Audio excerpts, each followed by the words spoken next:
Brasil era o nome de uma ilha imaginária mar adentro numa lenda irlandesa da Idade Média. Pedro Álvares Cabral, o primeiro a tocar o solo prometido, batizou o achado com outro nome.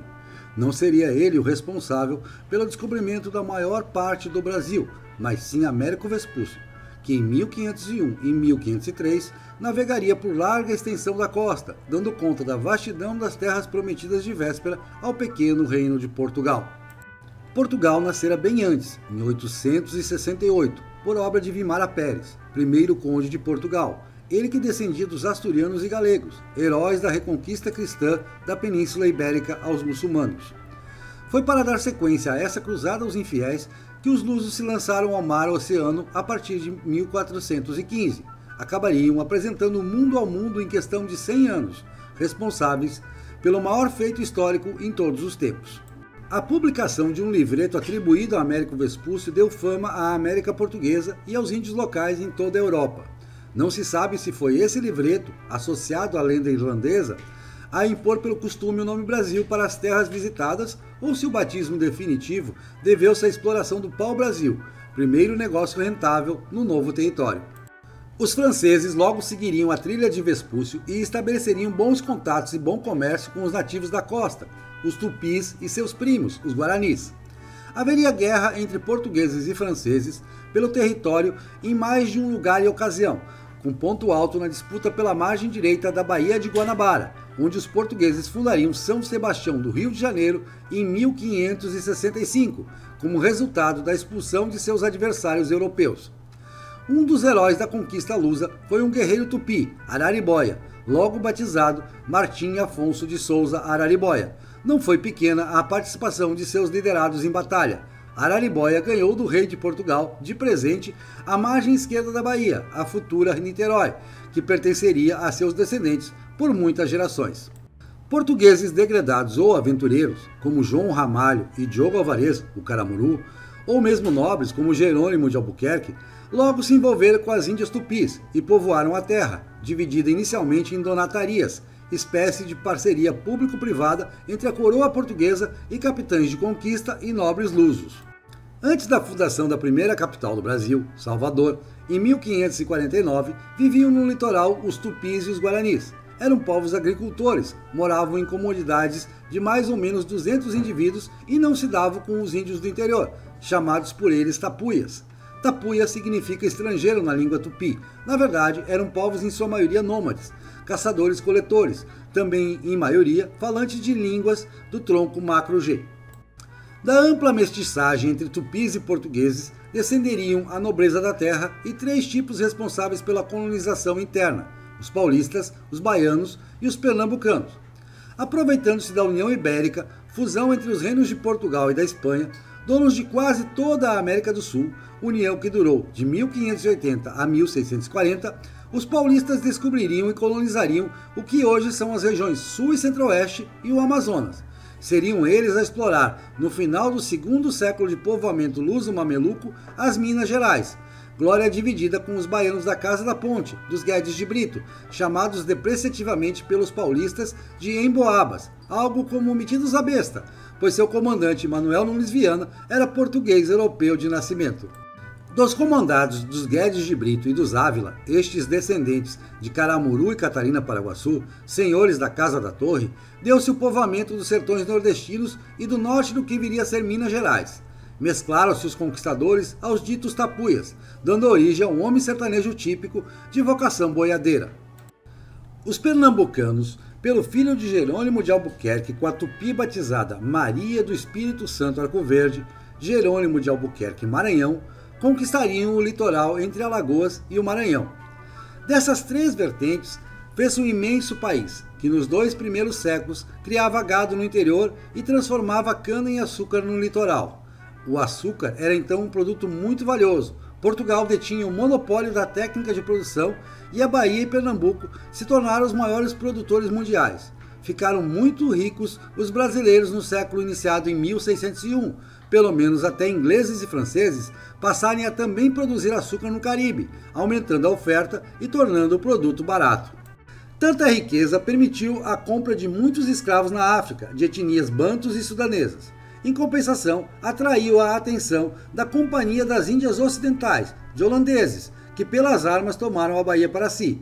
Ficaram 1 ano na capital do Brasil até serem expulsos. Em Pernambuco, permaneceram mais tempo, 24 anos, até serem empurrados de volta à Europa por uma tropa comandada por um português, um brasileiro nascido na Paraíba, um tupi e um descendente de africanos, na Batalha de Guararapes, de 1654, momento fundador da nacionalidade brasileira como a conhecemos.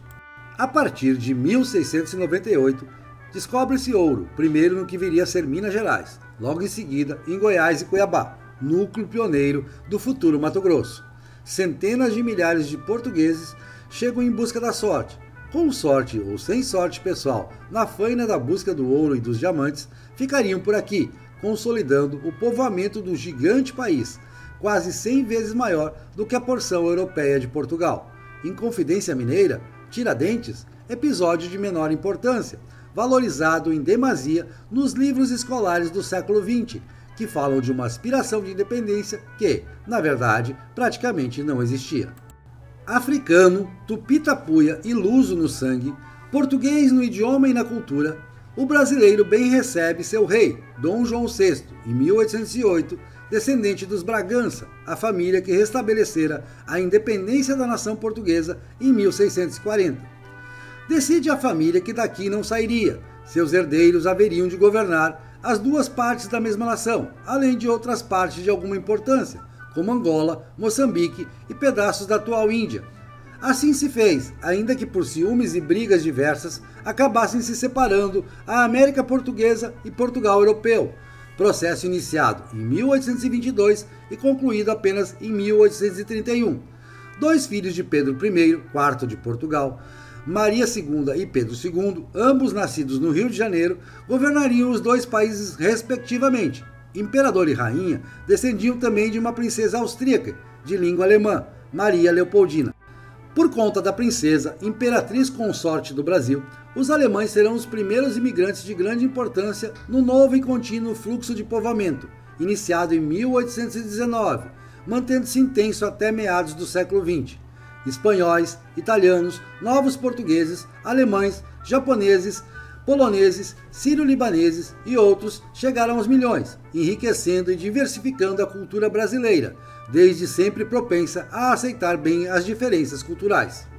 A monarquia foi derrubada em 1889, vingança dos brasileiros mais ricos pelo ato da princesa Isabel, filha de Dom Pedro II, de decretar a abolição da escravatura sem indenização aos até então proprietários de escravos.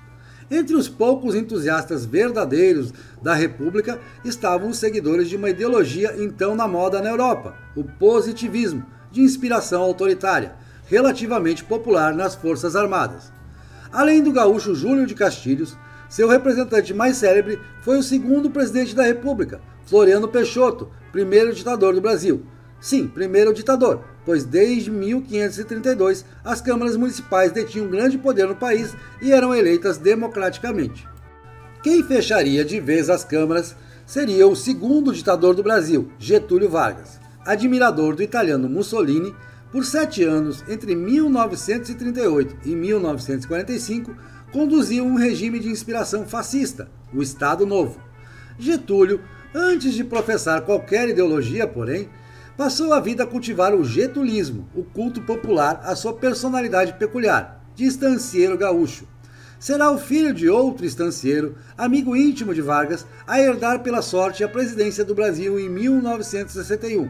Influenciado por seu cunhado, o radical de esquerda Leonel Brizola, João Goulart, Jango como era conhecido, inclinou demais o país para esse lado em plena Guerra Fria, disputa pelos corações, mentes e poderes do mundo entre o regime de livre mercado dos Estados Unidos e o regime de propriedade integralmente estatal da União Soviética. Uma coligação de forças adversárias da alternativa socialista se uniu para forçar Jango à renúncia. Brizola e João Goulart exilam-se no Uruguai, enquanto o Congresso elege o Marechal Castelo Branco como novo presidente. Seria sucedido por 4 generais. O chamado regime militar autoritário seguiu-se por 21 anos, nos quais o Brasil atinge seu ápice econômico em termos relativos à comparação com o resto do mundo. O auge ocorrido em 1975 era o resultado de 100 anos de crescimento praticamente contínuo, em que a população foi multiplicada por 10 e o país industrializou-se e diversificou enormemente sua economia. O gigante consolidado foi devolvido aos civis em 1985 e de lá para cá não se notabilizou por nada em especial.